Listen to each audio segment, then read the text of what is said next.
KTSA. Jack Riccardi, our gang of four today is all mayors. Mayor Lila Cockrell, Mayor Henry Cisneros, and Mayor Julian Castro. Mayor Cockrell, you've seen the most change. You've seen the way we govern San Antonio change so much. And now we're seeing the new term limit system kick in. Are you encouraged that the longer term limits are going to lead to maybe people making, different people or more people or a higher caliber of people making the decision to get into city government? Well, I'll have to be very honest in my opinion, and that is, I really don't like term limits at all. And I know that may not be popular with everyone, but I have felt that the voters have the intrinsic right to make the decisions about who they would like to have govern them. And that every election that you stand for, the voters can say yes or they can say no. And rather than have the artificial limit place, whether it's a shorter limit or a little bit longer limit, means that a person who is really excelling and that the public feels they would like to see continued would not have that opportunity. What's interesting is that Henry Flores, who studied this at St. Mary's, said that he found people were leaving even sooner than the term limits. Well, they know that they're going to be out, and so they're looking around, what am I going to do next?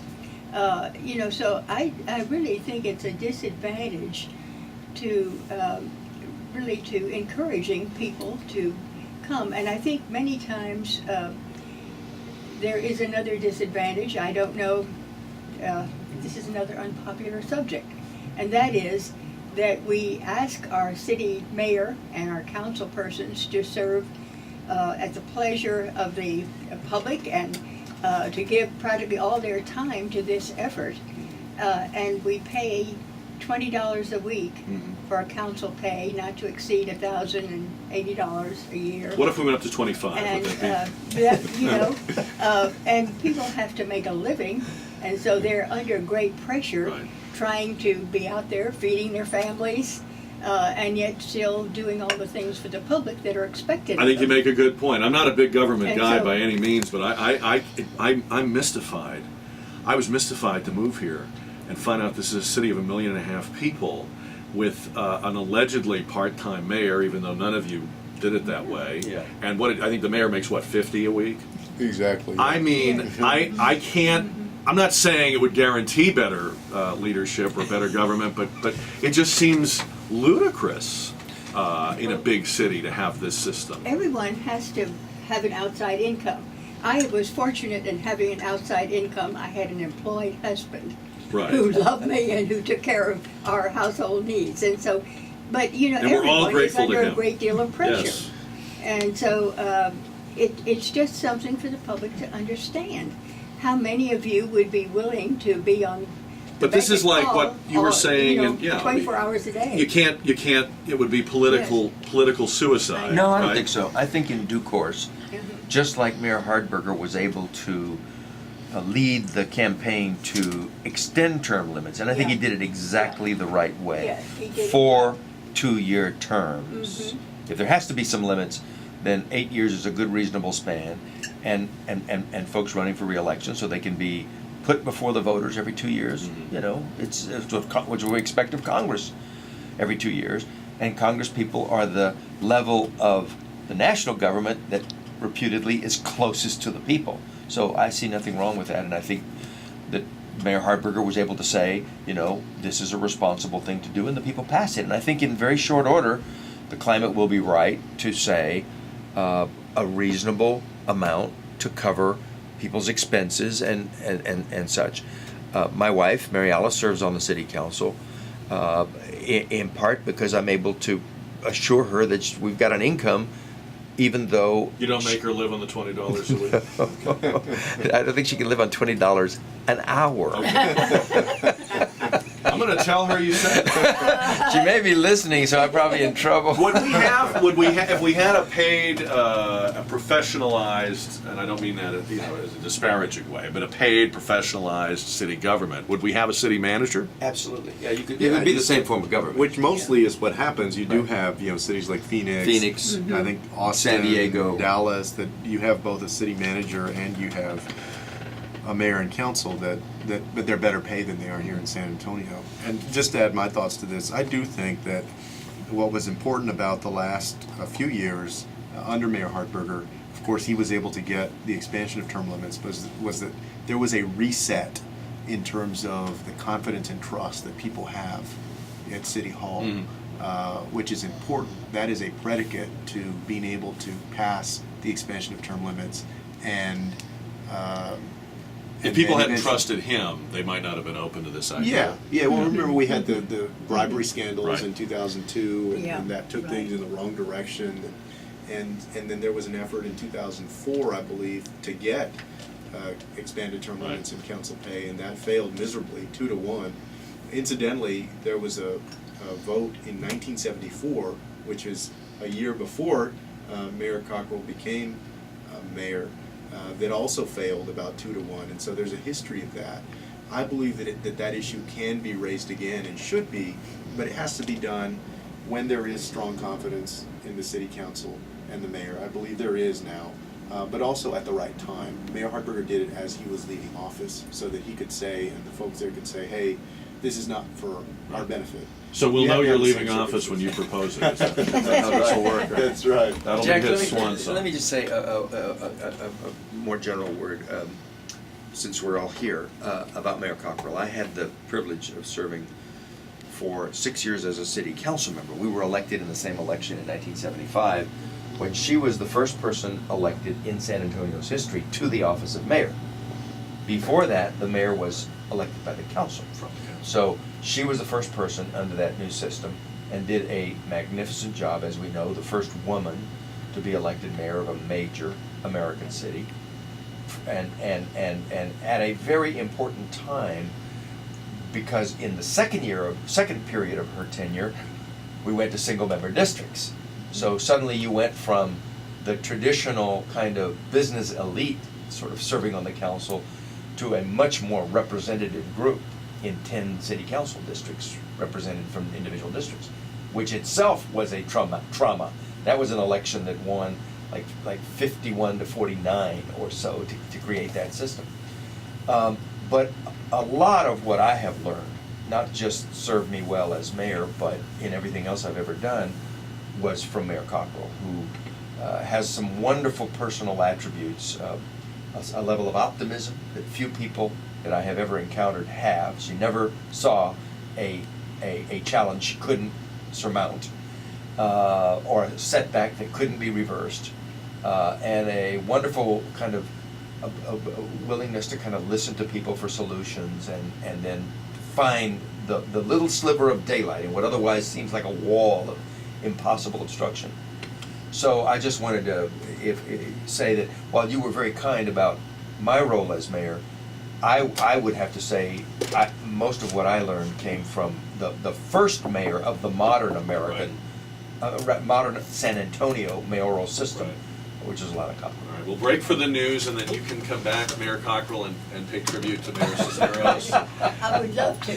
I'll give you a chance to collect those thoughts, and Mayor Castro, you can pay tribute to me, and we'll have more Gang of Four coming up after the news from ABC and Liz at 11 o'clock.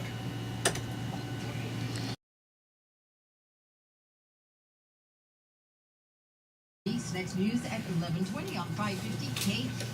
All right, Liz, so far what we've accomplished here with the mayors is we're going to get them all salaried. We're going to get these mayors and these city council people salaried. We're going to get former mayors salaried. That's what we've worked on. That's what we've worked on. Well, wouldn't you agree? They're working pretty hard in here today, right? Can you imagine the firepower in this room, though? Seriously? This is like, yeah, they've definitely $20 for all of you today. Great Yeah, job. we earned our keep. So I thought, Liz, I thought you'd be in here with your microphone and your autograph book. Is and Liz your- back there? Hi, Liz. How are you? Good to Yeah. see you. Did you get your picture taken already? Oh, see. I was kidding her, and she's actually already done it. How about that? See, Liz does the Jimenez Thanksgiving event every year you and name it. sings the national anthem. Yes. Oh, that's cool. I try to get her to sing the national anthem at the end of every show, and she just won't, can't get her to do that. All right. $20? Really? Okay. Apparently that buys anything in this town. All right. On our Gang of Four today, it's all mayors. We have Mayor Castro here, who actually suggested the idea, hey, why don't you do an all mayors Gang of Four? Would you be willing to do that? I wasn't sure we could. He said, I'll talk to them. He did. And joining us on the gang today, former Mayor Lila Cockrell, who has served in 3 different decades as mayor of San Antonio. And we have former Mayor Henry Cisneros, who also went on to be in the Clinton administration, the first Clinton administration in the cabinet. There are so many things we could talk about. Let's try to use as much of this time as we can here. Mr. Mayor, you were at one of those ribbon-cutting events recently for the 1604-281 project. I know you have to be impartial and show an interest, but really that interchange sums up so much of what is perilous and promising about San Antonio. The whole problem on the north side has been one of not planning growth and planning for growth and anticipating growth. And on the other hand, it's pretty clear that when that interchange is completed, that in itself is going to be a great economic boon. Yeah, it will be, and I was excited to join many other folks and to kick off that investment. Those interchanges will help alleviate some of that traffic congestion, but the 281 corridor is definitely something we're still going to have to invest in improving. The super street has done some, but it's not a permanent solution to it. But that 281 issue is emblematic of where we are as a community. San Antonio's story is that we've grown tremendously. We've prospered in every way that a city can prosper, gotten bigger physically, gotten bigger in terms of more people, gotten a larger opportunity spectrum, better jobs over these last few decades. But we have to keep making the investments in infrastructure, in brain power that are necessary to stay ahead of the curve, or else we risk sliding back. It seems like there's a basic conflict when you look at this city or any big sprawling southwestern city, Mayor Cisneros, and that is that on the one hand, you have a downtown or a core of the city that's historically been important, and in our case is currently also important because of tourism and hospitality.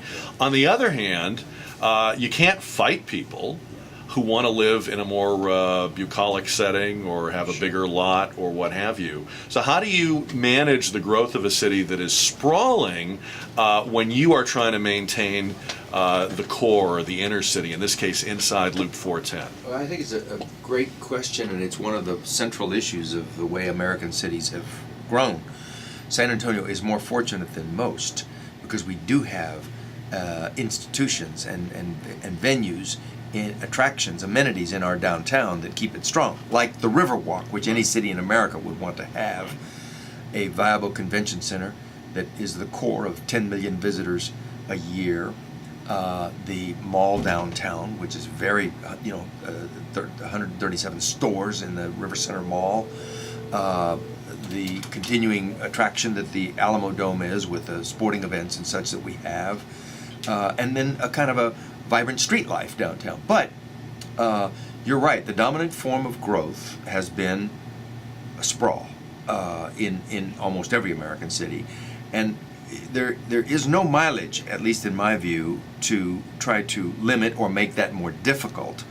But what you can do is create incentives for people to think about the downtown. So one of the big things that I think we've all worked on, but is maybe picking up a little steam now, is downtown residential, to encourage successes like the Vistana on the west end of the downtown, which is completely full, 98% rental occupancy in a very large and attractive building. On the other end of town is a for sale building called the Vidora, which is in this economy not selling so well, but it will, and many of the other loft and so when you get a population of people building downtown, that's a powerful thing.